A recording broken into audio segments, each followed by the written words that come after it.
Okay, so let's pick up where we left off last time. We have both the direct variation form. If you'll notice, that's just y equals a coefficient times x. And we have the slope-intercept form over here, which is y equals a coefficient times x, plus it has a starting point out here. That is the primary difference between these two. Okay. One thing I want to remind you of is on the direct variation, here's an example of direct variation. It's simply y equals some number, some coefficient times x. If you put that into a graph, you're going to see 0, 0 in it. And, I'm sorry, in a table. And if you put that into a graph, it's going to go right through the origin. Okay, so let's go ahead and draw an arrow going, starting from the origin, going up. If it's going up, we call it positive. If it's going up from left to right. Okay? Now, an example of the words for this particular situation is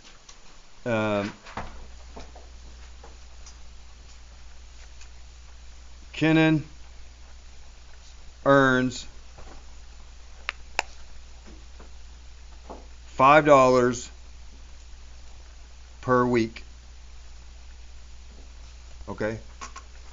One thing I want to point out, Kenan does not have any money to start with. Okay, he's just earning $5 per week. That hopefully connects to the equation you're going to see here, y equals 5x. That's the $5 per week. As he earns money, the x-axis, the y-axis is going up, so that matches that. And you can see it matches the table as well. So these are the description part. Go ahead and take out your assignment for today.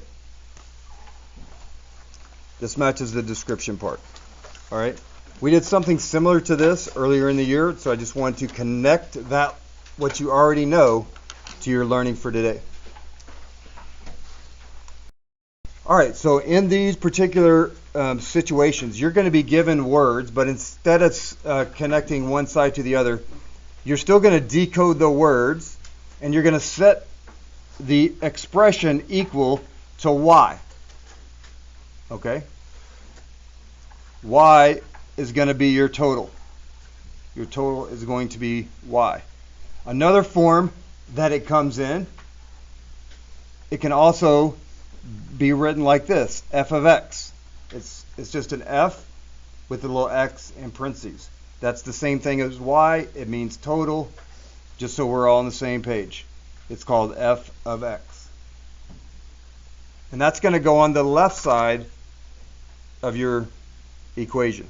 Then you're going to write your equal sign, and then you're going to have one of these two forms, a coefficient times your x, plus or minus some number, or just your coefficient times x.